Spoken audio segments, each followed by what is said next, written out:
25e épisode, bienvenue sur Beers & Co.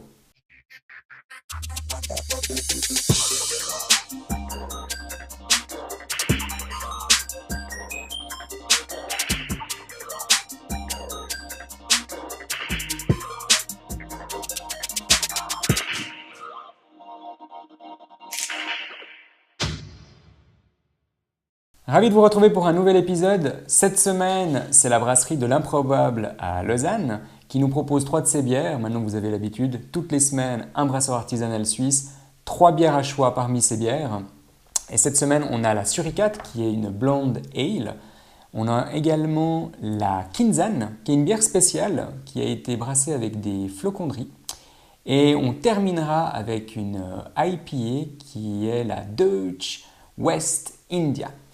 Je vous propose qu'on commence avec cette Suricate, qui est donc une bière blonde.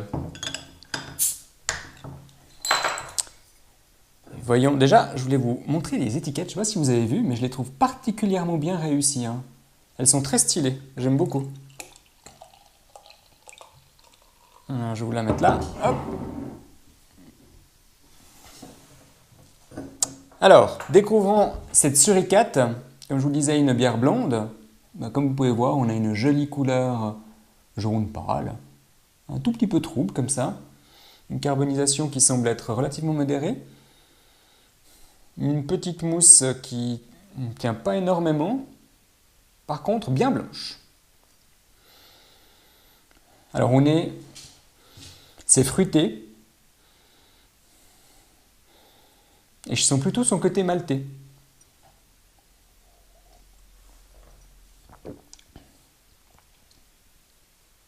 Ok.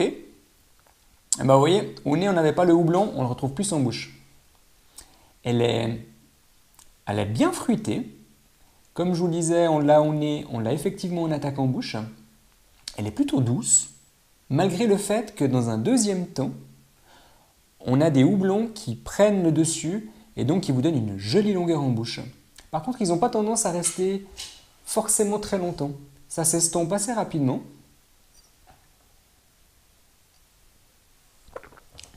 Là, on a ce doux mélange entre le côté céréal, le côté maltais et ce côté houblonné. Alors, les maltes sont là au début, mais très vite le houblon prend le dessus, ce qui vous donne une rondeur en bouche plutôt moyenne. On n'est pas vraiment sur des bières de type très ronde, justement. En revanche, ouais, vous avez aussi, ça se termine même, je dirais, en toute fin de bouche par quelques notes de caramel. C'est plutôt agréable et assez surprenant. Ouais, elle est harmonieuse. Comme je vous disais, on a ce houblon, mais il n'est pas non plus très expansif. Donc c'est une bière qui est relativement bien équilibrée. Comme je vous le disais, bien assemblée. C'est pas une simple blonde, vraiment pas. Ouais, on a quand même ce côté céréal qui essaye de revenir comme ça, mais bon, ils ont bien contrebalancé ça avec les houblons.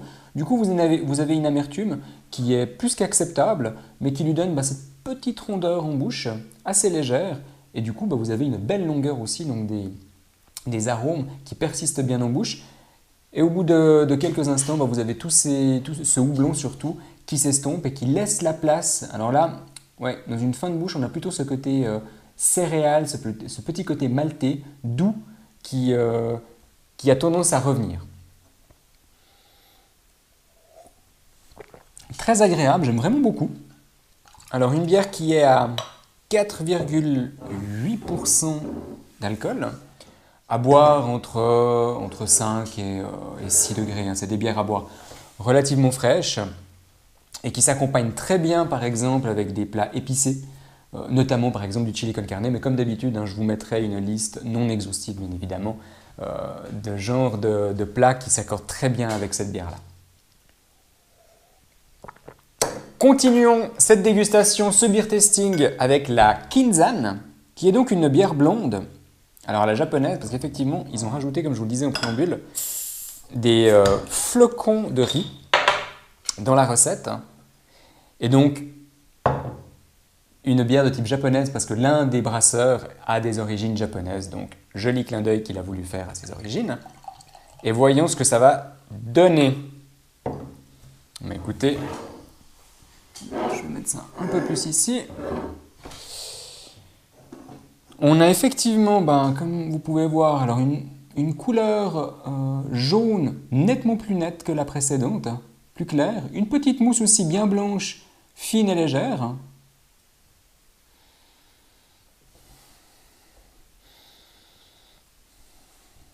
Alors écoutez, au nez, j'ai quelque chose de plutôt citronné qui vient. Légèrement, c'est assez subtil au nez.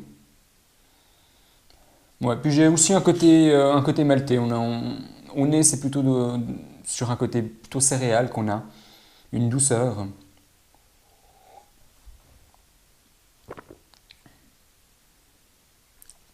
Ouais, ouais, elle est sympa celle-là. Alors, elle est limpide en bouche, elle est très claire, elle a une certaine légèreté en bouche. Ça, je me demande si ça vient pas justement des flocons d'avoine qu'ils ont ajoutés lors de cette recette. Une amertume très très légère. Alors, contrairement à la précédente, justement, le houblon là est plutôt discret, plutôt subtil. On a une longueur en bouche qui vient plutôt du côté céréal. Pour le coup, on n'a pas vraiment le côté houblonné qui est là, même s'il est bien présent, hein, forcément pour contrebalancer ça, mais plus discret que la précédente. Du coup, on a une amertume effectivement qui est toute relative. On a aussi un petit côté fruité sur cette bière.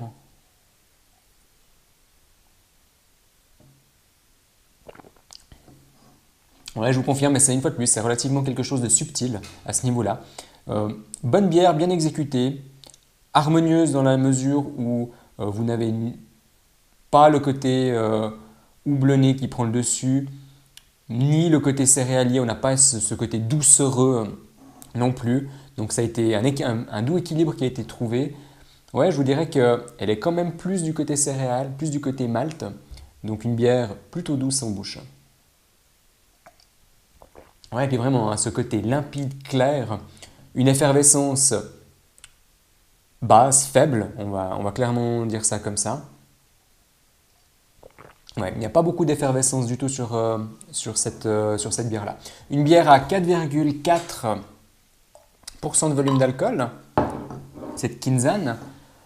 Également comme la précédente, hein, c'est une blonde, donc à boire relativement frais, entre 5 et 6 degrés. Et également avec des plats épicés, notamment, ça passe super bien parce que ça coupe justement ce côté épicé avec cette fraîcheur, cette limpidité et cette douceur que vous pouvez avoir en bouche.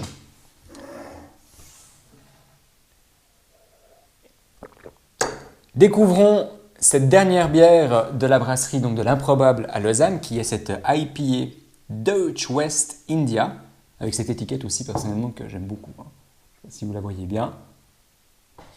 Donc voyons ce que ça donne. Donc là je m'attends effectivement à des goûts de fruits, à un côté bien fruité et surtout une bonne longueur en bouche avec des houblons qui doivent exhaler une belle puissance au nez comme en bouche. On va voir ça, hein. Car toutes les IPA sont différentes. Toutes les bières sont différentes, toutes les bières sont même uniques. Et c'est pour ça que ce beer tasting existe. C'est justement pour pouvoir vous aider, à vous orienter à découvrir ces bières-là, parce que c'est pas évident, vous ne les trouvez pas nécessairement partout, de loin pas, c'est toutes des micro-brasseries, des toutes petites brasseries, ou même si elles sont un peu plus importantes, ça reste quand même assez confidentiel, et pas si évident que ça de les trouver dans le commerce. Donc, et comme toutes les bières, même qu'on parle de IPA, de blanche, de blonde, de type Kölsch ou peu importe, elles sont forcément toutes uniques. Elles peuvent suivre un certain type, effectivement, un certain cahier des charges, on va dire, mais après c'est vraiment le brasseur qui décide quelle voie et qu'est-ce qu'il a envie de faire avec sa bière. Et donc voilà pourquoi aussi ce beer tasting qui vous permet de vous donner une idée, même une opinion assez précise sur les saveurs et les goûts qu'elles peuvent exhaler. J'essaie de rester le plus objectif et le plus neutre possible à chaque fois dans ces beer tasting pour ne pas vous donner mes goûts à moi, ça n'a pas d'importance, mais vraiment ce que ces bières d'un point de vue intrinsèque exhalent en termes de nez, en termes de bouche, d'attaque en bouche, de retour en bouche, de fin de bouche, de longueur, de rondeur, etc. Donc j'espère que ça vous aide justement à faire vos choix. Alors comme prévu, donc déjà en termes de couleur, on a une superbe petite couleur orange avec une jolie petite mousse plus importante que les précédentes, plus intense et un tout petit peu plus onctueuse aussi, même si ça reste pas non plus quelque chose de très important en termes de volume. Alors au nez, le côté fruité est juste majestueux, hein. Alors là, c'est prégnant au nez, c'est gourmand, c'est goulu, vous avez envie de boire, de croquer, je ne sais pas exactement, mais on a envie de faire plein de choses avec ça. Alors on a ce côté fruité, ce côté orange, ouais, mais on a aussi un côté pêche, abricot, un côté doux, ensoleillé. Ouais, alors clairement, hein. On a aussi un tout petit peu le houblon, mais ça reste subtil au nez, hein. C'est pas ce qui vient en premier, c'est vraiment son côté fruité, côté orange. Mais alors, contrairement à la plupart des IPA que j'ai déjà pu déguster, on n'est pas sur le côté fruit exotique, en tout cas pas au nez. On va voir ce que j'ai en bouche. Mais là, on est vraiment sur un côté ouais, agrumes, ok, mais étonnamment, je sens vraiment le côté pêche, le côté fruit à noyau.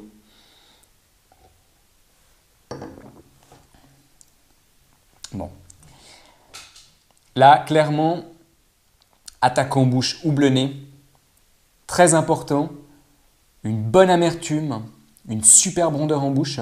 Alors là, on est vraiment même sur une longueur en bouche. En même temps que je suis en train de vous parler, je continue encore à sentir le houblon qui s'exhale en bouche, hein. Et encore, ça continue. Ça commence gentiment à s'estomper maintenant.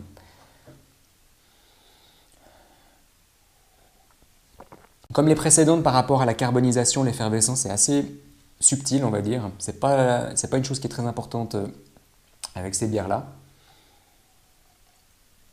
Ouais, je vous confirme, hein. Ouais, c'est étonnant. Bah, vous voyez, par rapport à toutes les IPA que j'ai pu goûter, bah, celle-là, c'est encore franchement une différente. Rien à voir avec ce que j'ai pu tester jusqu'à maintenant. On a vraiment un côté abricot, un côté pêche, un côté ensoleillé, et non pas un côté fruit exotique comme la plupart des IPA. Ouais. On a aussi un côté maltais, mais vraiment là, le houblon prend complètement le pas dessus, hein. Donc très clairement, c'est une bière qui est houblonnée, qui est là pour ça, qui est faite pour ça. Donc si vous n'aimez pas ce côté houblon, ce côté amertume qui s'exhale en bouche, c'est clairement pas une bière que je vous conseillerais de boire. Maintenant, c'est une bière ouais, qui a du corps, qui a une belle âme, qui a une très belle expression en bouche. Ah, moi, je la trouve vraiment bien faite, hein. Alors clairement, hein, comme je vous ai dit, on part sur le côté houblonné, sans aucun doute là-dessus. Elle est très agréable à boire. Une bière qui est à 5% de volume d'alcool.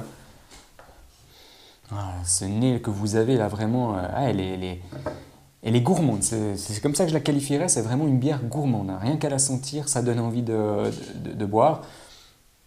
Une bière à boire plutôt autour des 8 à 10 degrés. Comme ça vous permettra de bien faire s'exhaler ces arômes. Bien intense, bien charpenté aussi, hein, avec une très jolie couleur orangée comme je vous l'ai dit et comme vous pouvez le voir. Une bière également à boire avec des plats épicés, ça se passerait bien comme du riz ou curry, grand classique avec des IPA. Également des burgers, elle sera excellente, elle contrebalancera bien ces arômes intenses que vous pouvez avoir dans vos assiettes. Voilà, c'était la brasserie de l'improbable. Merci de me suivre et d'être de plus en plus nombreux. N'oubliez pas de privilégier la qualité à la quantité et surtout de garder vos bières au frais à la cave, dans leur carton si possible, à l'abri de la lumière et surtout en position verticale, ce qui vous permettra d'éviter d'avoir les sédiments qui se trouvent au fond des bières, car ce sont la plupart du temps des bières non filtrées. Autrement dit, vous avez les maltes, houblons, mais également les levures qui se déposent au fond. Alors, si elles sont mélangées, etc., il n'y a aucun problème, vous pouvez les boire avec. D'ailleurs, vous trouverez des arômes qui seront nettement plus intenses que si ces sédiments sont reposés sur le fond, d'où le fait de la garder en position verticale. C'est une question de goût, vous pouvez parfaitement la verser gentiment dans votre verre pour éviter d'avoir justement ces sédiments qui se trouvent au fond des bouteilles dans votre verre, ou en revanche, vous la roulez et puis pour bien brasser ce qui se trouve au fond de votre bouteille et vous versez ensuite tout d'un coup dans votre verre et vous verrez que vous aurez des arômes encore plus intenses, encore plus gourmands et je vous souhaite une excellente dégustation et je vous retrouve dans une petite semaine.